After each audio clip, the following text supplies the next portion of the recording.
Hello, America, and to our friends around the world, greetings! I hope you're ready for this. Was this covered in the State of the Union address Thursday, March 7?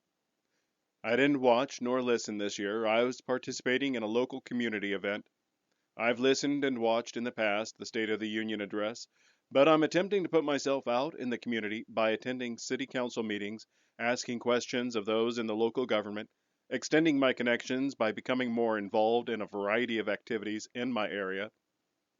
As Andrew Breitbart said about politics being downstream from culture, I'm of the opinion that it's our local governments which are the most impacted by this. I've attended enough city council meetings to know that the mayor is always looking for comments about any issue from members of the community. It's difficult to speak in such forums. Public speaking is one of the most challenging acts for individuals in this world. Even my background, having performed on stage, behind a microphone, an active member of Toastmasters, when I addressed the council, it wasn't anywhere near the quality that I've demonstrated here, which is more representative of my skills in acting and public speaking. This isn't meant to hold you back.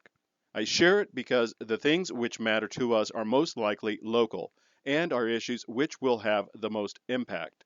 And those are going to generate emotions, good or bad. And those emotions are going to make it difficult sometimes to present your statement. If we want to see a change in how our nation conducts itself and our business, we each need to become more involved with our local government.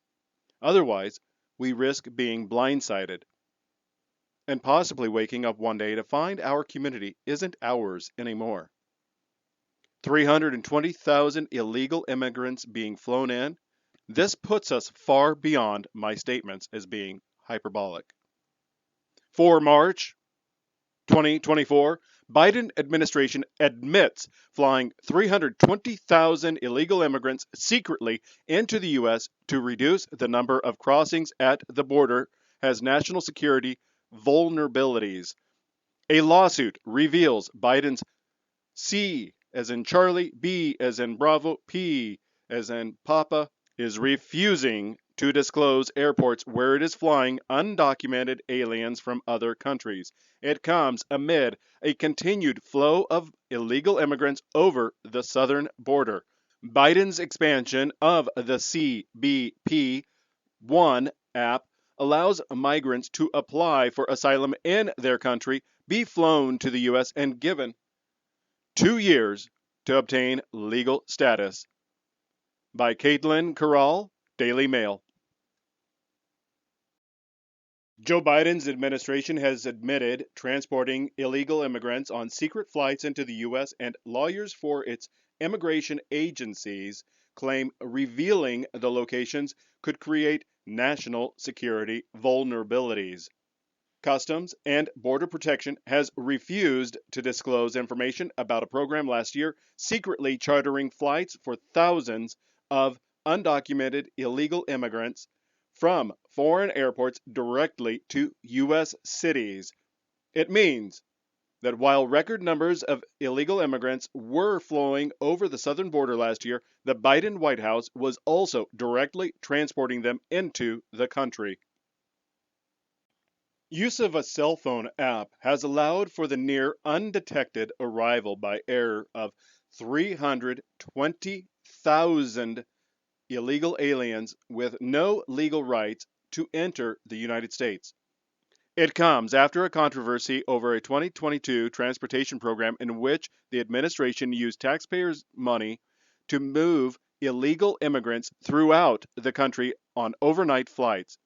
Included in details of a Freedom of Information Act, FOIA, F as in Foxtrot, O as in Oscar, I as in India, A as in Alpha, lawsuit first reported by Todd Bensman, the Center for Immigration Studies found Biden's CBP approved the latest secretive flights that transported hundreds of thousands of illegal immigrants from foreign countries into at least 43 different American airports from January through December 2023.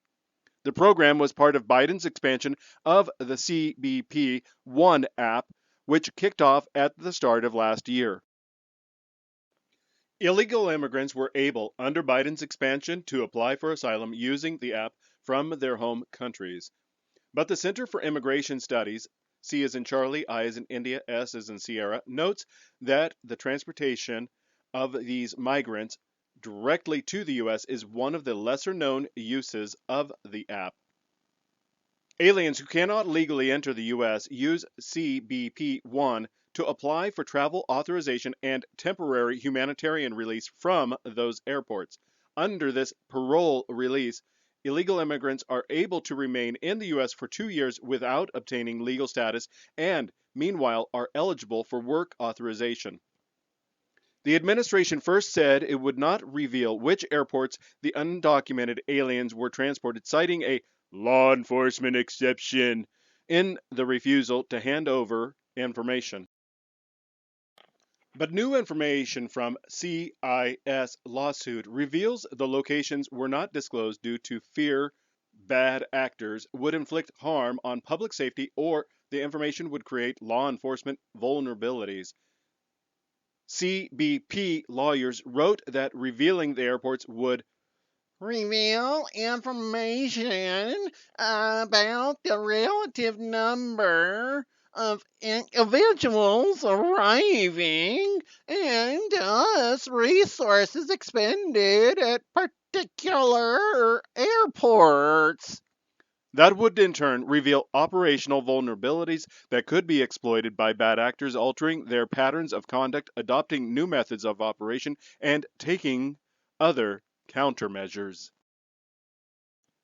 They added this could thereby undermine CBP's law enforcement efforts to secure the United States borders. But Republicans insist the southern border is not secure and are demanding Biden implement more strict protocols between the U.S. and Mexican border. CIS says the secretive flights are legally dubious and claim since CBP will not disclose the locations for fear of grave consequences, it is likely not a program that should continue.